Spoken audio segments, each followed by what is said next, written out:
Hi everyone, this is Niamh Baly from Creative Escape Crafting Retreat. So this is the kit for making our collage matrix. A collage matrix is a really versatile piece of paper that you can use in many different ways for many different projects. It's kind of like the base for a lot of things. The first step we're going to do is to go in and glue down a whole heap of collage papers. Now the collage papers I'm gluing down first are the more opaque, papery type collage papers, so like computer paper, wrapping paper, text, all those sorts of things. So it's a little bit thicker paper, I suppose. I'm using gel medium to glue it down, and the substrate I'm working on is actually sticker paper. Now you can do this straight into your journal pages, you could do this onto cardboard, you can do it in all sorts of ways. The reason I've chosen sticker paper is quite often when I'm doing this, I then cut up the pieces of this and stick it down onto other surfaces. So I might cut it into doll bodies or something like that. So by having it on sticker paper, it's already adhesive and I just cut it up and go. It makes it really useful for me. But it really doesn't matter what you're gluing it down on. Once I've glued down my thicker piece of paper, I'm then going in with my finer pieces of paper. So the collage tissues, you can see some of Natalie May's tissues. I've got some gel printed deli papers. I've got some napkins, that little strip of yellow there is a bit of napkin. And I'm overlapping them, which is really important. So with the more translucent papers, like the rice papers that you can see there, or the collage tissues you can see there, they're a really great unifying piece of collage, because they sort of help glue down some of those thicker papers to make sure that they stay nice and sound on the page. But also you can kind of see what's going in underneath them. So with that yellow piece of napkin, you can see, I can still see some of those dots underneath it. So you get layers happening on your page.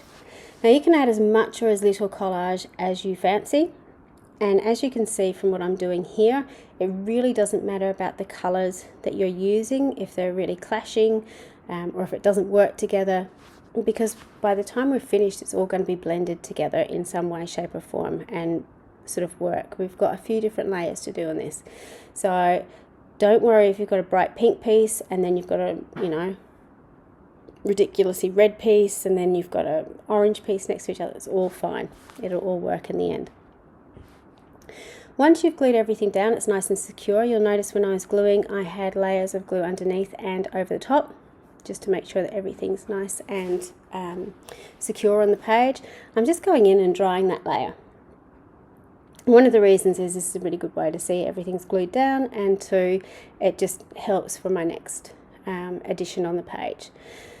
So the next thing that I'm going to be adding to this is watercolor. Now the reason the watercolors work on this, they really shouldn't, but because I have used matte gel medium, it's got a little bit of tooth to it, so the watercolors will actually stick onto the page and do what they need to do.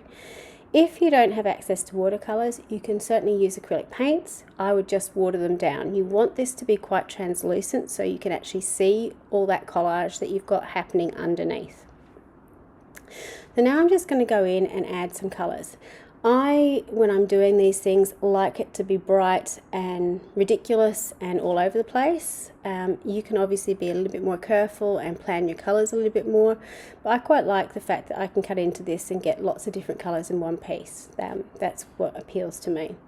One of my rules is when I'm doing things like that is I always put my colors in 3 places. So I've sort of got these visual triangles happening. So I've got 3 bits of yellow, I've got 3 bits of orange, I've got pink, sorry, I've got 3 bits of green. And you can see I'm overlapping when I'm putting the colours into. So I'm not just sticking to one little area, I'm making sure that my colours go up and over a few different bits of collage. You can also blend your colours together a bit if you want.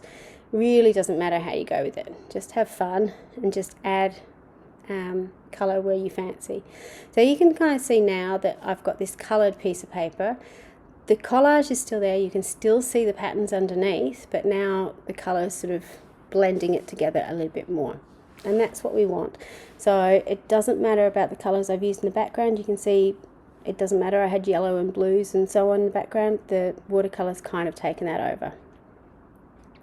It is a good idea when you're doing stuff like this that you dry off each layer as you go along. It just helps to build layers if you're working on dry layers. So whether you leave this aside for a day or two, well, you don't need to leave it for a day or two with watercolour, but you know what I mean, or you can get your heat gun down. The next step is I'm going to do some mark making. And with that, again, I tend to work in threes, and I use my paint pens or I use my watercolour paints, but use them to make marks rather than to put down patches of colour. So in this case, I've just used a really thick Posca paint pen to do some white dots. Now I'm going in with a pink one and doing some crosses. And again, I'm overlapping. So overlapping is really, really important with all these things. They're random shapes and sizes, but everything's kind of overlapped. I'm not keeping it in just the yellow bit. It's going sort of through the yellow, through the blue, onto the pink. So it gives a bit of a flow to your eye. Once you've done your mark making, then we're going to go in with some stamping. Now, it's really, really important. I should have said this at the beginning of this video. You can stop this at any stage. You might just like the collage papers. You might like the collage papers with the watercolour on it. You might just like it with the mark making on it. So you do not have to do everything that I'm doing here. These are just to give you a bit of an idea of what you can end up with. Some people like things looking a little bit more simple. Some people like me like it looking like you've thrown the kitchen sink at it. So you do you. But what I would suggest as you go along is at each stage perhaps take a photo so you can sort of track your progress and see where you liked it, where you didn't like it. And it gives you a really good idea of where to stop in the future, what you like in the future. One of the things that I'm doing is with the stamping, I'm using some different colours. I'm also using some black. I am using archival inks for all my stamping, and the reason for that is because I'm still working on different layers. So if I use dye-based ink, there is a possibility it could smear and run if I add any more water-soluble products over the top. By using the archival ink, which is a permanent ink, it means that it's permanent once it's dry, which is pretty much instant. So now I'm going in with some metallics, and to do my metallics I'm using a new product called Foundry Wax from Tim Holtz. Now if you didn't have this, you could certainly use a metallic paint pen, you could use metallic watercolours, you could use metallic acrylic paints. This is just a really cool new product that is very, very metallic. Once you put it on, so you put it a little bit out, mix it up. As soon as it hits the air, it starts to not oxidize, but get a little bit thicker. And it looks very metallic when you put it on, but as soon as you put the heat gun on it, it's like it almost embosses.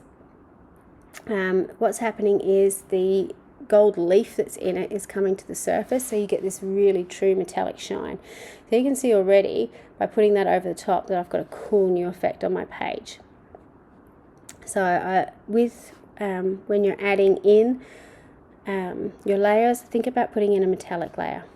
So now I'm just going in and thinking, what else do I want to do to this? And none of this, the rest of the bits and pieces I'm doing on here are necessary. These are the optional extras. So I wanted to put in a little bit more paint pen. I wanted to put in some focal marks, I suppose, on my page, which are these big arches, using a big thick white pen.